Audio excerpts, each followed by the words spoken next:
Suppose that saucer or whatever it was had something to do with this? This is Hefner Castle, and I did have it up for sale.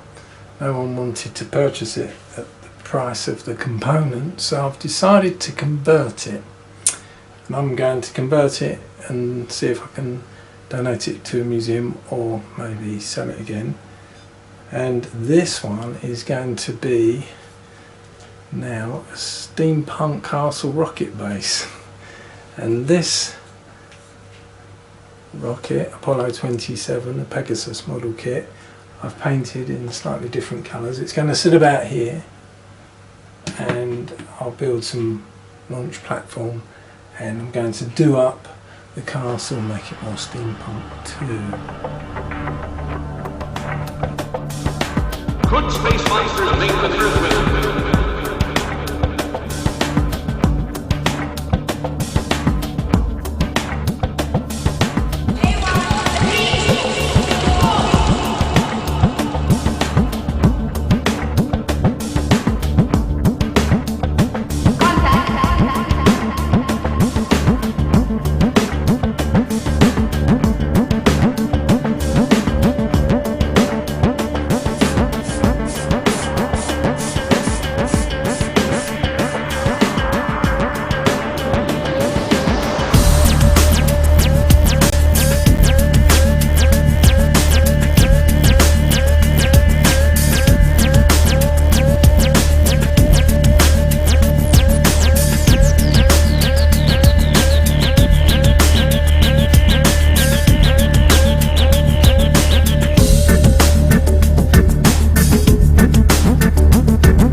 The next stage of this layout is to revamp the castle. So I've got some Warhammer kits.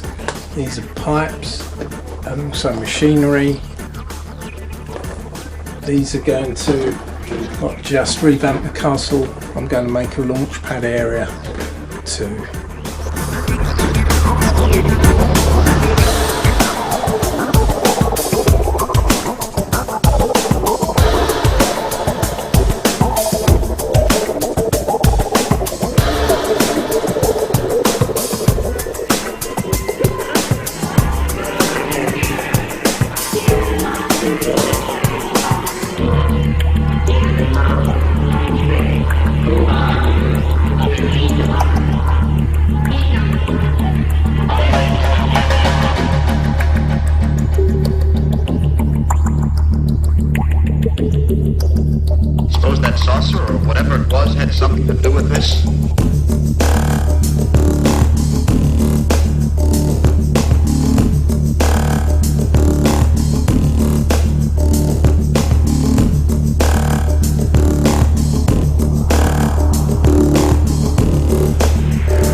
the city.